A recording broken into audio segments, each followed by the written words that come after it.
Poštovani gledatelji, dobar vam dan i srdačan pozdrav.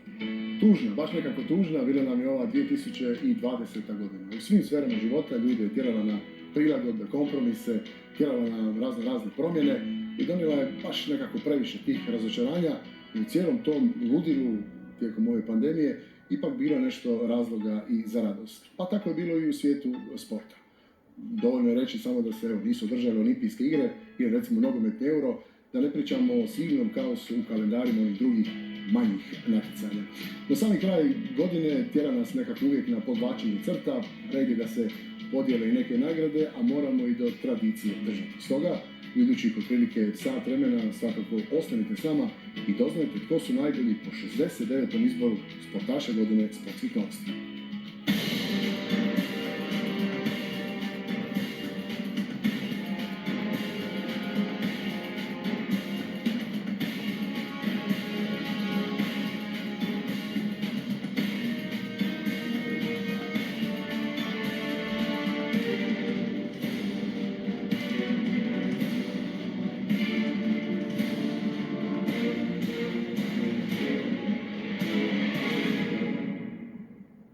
Dalje, vrijeme je za novu kategoriju, da vidimo uskoro tko je najbolja sportašica godine.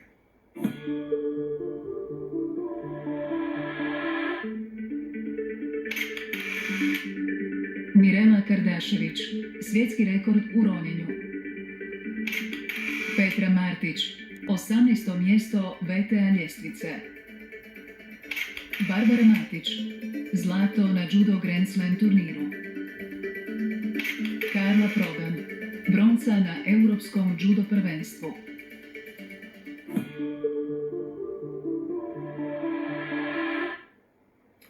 Eto, vidjeli smo koje su 4 kandidatkinje za završnu pobjedu, a koja je najbolja, reći će nam kolega Dejan Bauer. Najbolja hrvatska sportašica u izboru sportskih novosti, izboru hrvatskih sportskih novinara za 2020. je judašica Barbara Matić.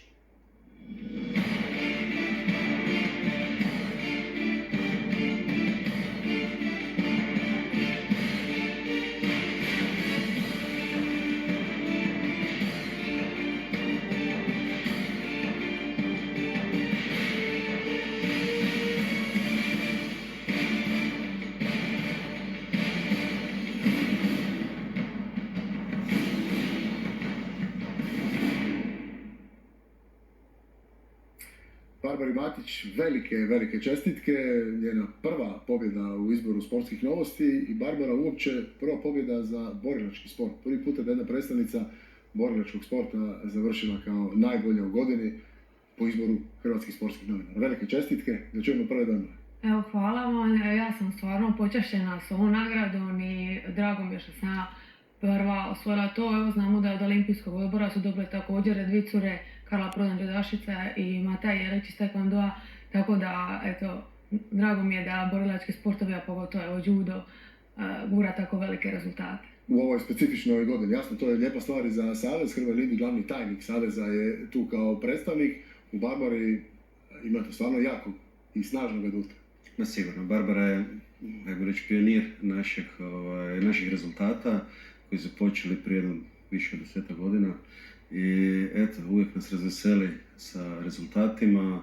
Bilo tu je puno problema i ozljeda i svega, nečega, ali ono na što smo mi posebno ponosni za Barbaru, a to su osim tih rezultata je i njezino školovanje koje nikad nije zanemarila. Barbara je magistar strojarstva i brodogradnje, tako da diplomirala, iskoristila ovo vrijeme pandemije na najbolji mogući način, da završi fakultet, da se dobro pripremi za ono što smo mogli odraditi u judu ove godine i eto, mi kao savez smo izuzetno ponosni.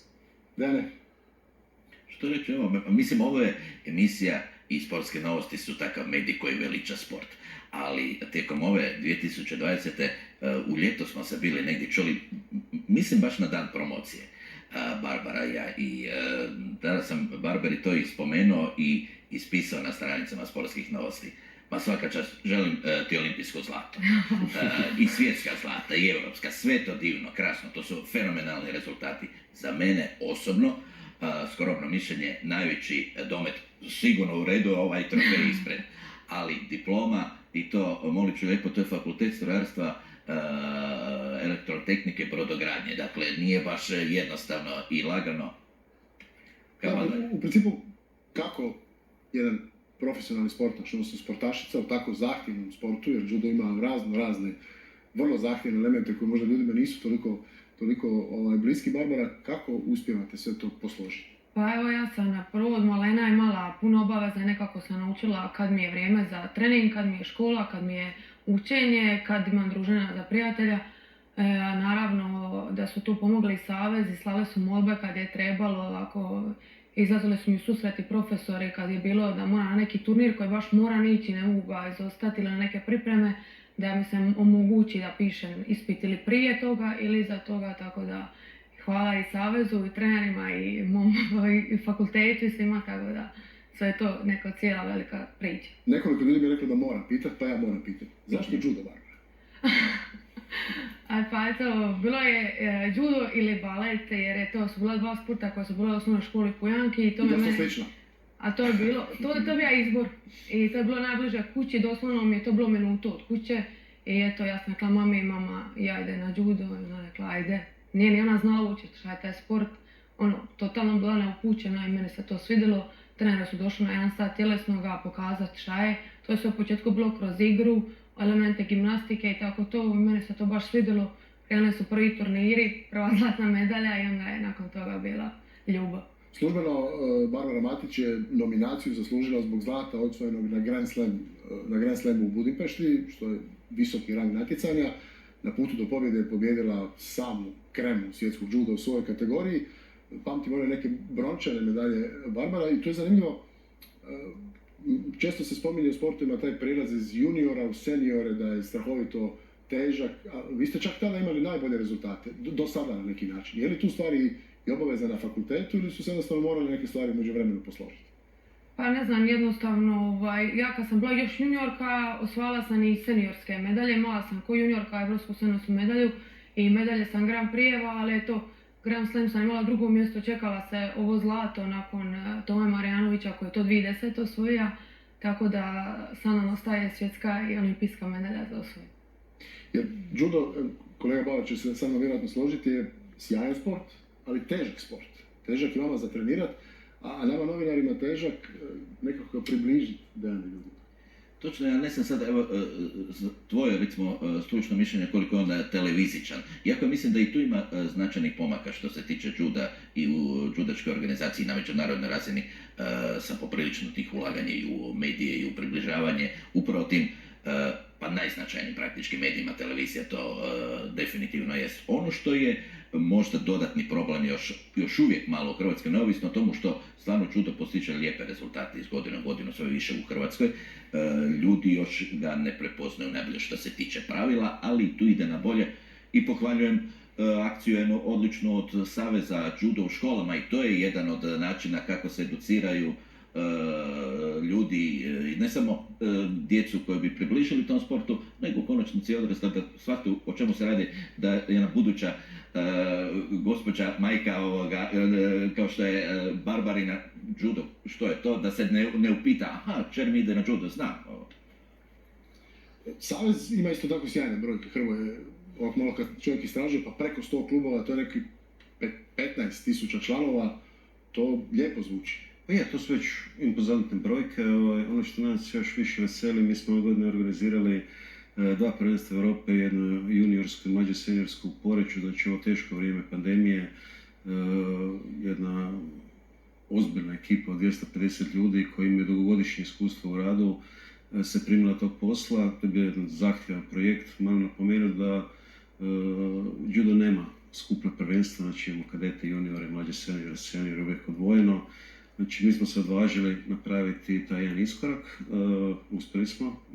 Ono što je još isto najznačajnije u svemu tome i uz pridržavanje najstrožih epidemioloških mjera i strožih nego što to propisuju i naš stožer i Zavod za javno zdravstvo, ali najveće zadovoljstvo su bili ti rezultati svih sportaša. Ja sam ne govorio samo hrvatskih sportaša, nego da su jedno dočekali da jednostavno stanu na tatami, da osjete tu draž borbe, to druženje koje oni imaju u dvorani za zagrijavanje, odnos sa trenerima. To je nešto kad uđete u dvoranu, u onaj backstage, vas posebno razveseli i posebno vam je drago. Tako da, eto, naš savez je uspio u tome, mi to sami ne možemo. Imamo sjajno članstvo, sjajne trenere koji proizvode sportaše kao što je Barbara, Karla, Zlatko, Dominik i tu još mnogo drugih mlađih koji su iza njih i veselimo se svim budućim izazovima. Ja moram vratiti se pohvalama na račun Barbare, 119 glasova je bilo za tebe, to vjerujem da će ti biti važno, ali jedna fascinantna stvar, od 1994. do ove godine samo 4 sportašice su uzimale ovu nagradu. Ivana Joli 4 puta, 6 puta Blanka Vlašić, te Janica i Sandra Perković po 8. S tim da je Sandra imala 8 pobjeda za redom i sad prekidaš jedan dosta jaki niz. Za Sandru znam da će to biti... možda se tek sad počinje. Možda počinje, da. Za Sandru znam da će biti motiv više da još zapne u idućoj godini. Ja bih zapravo Barbaru htio još malo ljudima predstaviti i približiti. Ono što sam se čuo s ljudima kažu, Barbara ti takva judašica, nije dobro gledati čak i kad gubi.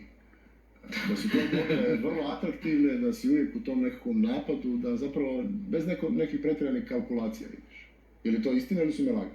Pa eto, drago mi je da drugi ljudi prepoznaju tako moj judo. Ja se stvarno trudim da odradim taktiku koju pripremim s trenerom i naravno to uvijek ide nekad, rijetko kad su to taktike, čuvaj se, pazi, krenut ćemo 2 minute nakon, mi krenemo, trener mi kaže imaš force za odraditi 2-3 borbe u komadu, moraš krenuti jako od početka i tako da ja se trudim, nekad ne uspijem, ali eto, ja dajem sve od sebe, ne odustajem da god baš nije gotovo.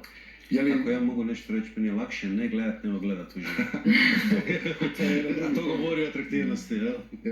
Ima puno uspjeha hrvatski judo. Barbara, je li postoji sad nekakva hrvatska škola juda, jer se mi više malo naslanjamo na ovu neku klasičnu evropsku, ili idemo prema Japancima koji više ide na neku tehniku, Francuzi znam da su njihovi predstavnice u pravilu fizički strahovito spremni i jaki. Mislim što se tiče ženskog juda da je trenutno Francuska broj 1 prije ispred Japana, tako da, ali mislim da više Hrvatska nije neka zemlja koji će doći neko reći dobro je to je Hrvatska, imam prvo kolo Hrvata, mislim da sad nas se bore i da nas ozbiljno gledaju naše borbe i da se ozbiljno pripremaju taktiku za bilo kojega Hrvata, ne vezano možda neko ko već ima rezultate, nego i neko novi ko dolazi jer kao ipak vidi se neki rad i kako rastemo i onda nismo više mala država u judu. Ova pobjeda u Budimpešti, s obzirom kažem na konkurenciju koja je bila i koju si pobjedila, sigurno i tebi puno znači. Sa završetkom fakulteta to jedno razdoblje ostavljaš iza sebe i samopouzdanje sad vjerojatno... Ja sam baš bila fokusirana na tom turniru nekako. U koroni sam se i odmorila i uspjela sam trenirati čak koliko toliko, tako da ja sam stvarno bila spremna za taj turnir. Žao mi je što na Europskom prvenstvu nakon toga nisam mogla pokazati kako moju spremu, jer ozlijedila sam se nažalost u prvoj borbi i to je jedna od tih borbi kad nisam mogla nastaviti. I to mi je žao što nisam mogla potvrditi to koliko sam spremna i nadam se da sa sljedećim turnirom Mastersu i olimpijskoj godini do godine da ću pokazati da sam sad odmorna i spremna i željna rezultata. Pričali smo sa rukometašima o tom njihovom krcatom kalendaru, ali i kod vas nema baš puno odmora iduće godine. Jedna stvarno specifična situacija da svjetsko prvenstvo olimpijskih igra, ako se ne varam, samo mjesec dana razlike. tako je sastavljeno jer ove godine ga nije bilo ni jednog ni drugoga, tako da do godine nas čeka Masters turnir u prvom mjesecu, svjetsko, olimpijske igre, to su 3 velika turnira, to su rang najbolji, na Masters dolazi samo 36 najboljih po pozivu od IGF-a, tako da još će biti 2-3 Grand Slema, tako da sljedeća godina, ako se naravno održi, a ja se nadam da bar dio toga hoće. I kakav je plan? Idemo sve ili? Pa za sad je u planu prvo Masters, pa ćemo vidjeti dalje kako nam budu dolazili turniri. A sasvim sigurno olimpijske igre, vi ste ih već osjetili u Riju, ali ovo je u Tokiju, s obzirom na vaš sport, to bi zbilja... Pa da, ja se nadam, mislim za sad nije službeno još potvrđeno, ali 99% da smo ja i Karla Prodan u kvoti i da ćemo ići na to olimpijske igre, tako da nadam se da će ove godine biti rezultata, da neće biti samo sudjelovanje. Dobro. Dejan, ima još možda nešto U dobro? Budimpešti je dokazala da to nije baš bilo samo sudjelovanje, jer ne znam je li spomenuto koga je i taj niz impresivan iz Budimpešte pobjedila je uskraćeno zlatnu, srebrnu, brončanu s aktualnog svjetskog prvenstva, a među njima su ujedno tu bila još, ako se ne varam, olimpijska pobjednica, prvakinja Europe. Nekoliko. Sve si, kako si to u Dalmaciji potaracala. Da. Svaka čast, nek bude tako u Tokiju. Može, hvala. Nema šta, Dejan je rekao najbolju stvar, hvala puno na dolasku, velike čestitke, evo, sjajna pobjeda za kraj, vjerujem, sjajne godine za vas, za Judo Savez također, uspjeha će sasvim sigurno biti, kažu su i vrijedna, dobro trenira, sluša trenera, dobro radi, samo da ne bude ozljeda i da sve bude u redu.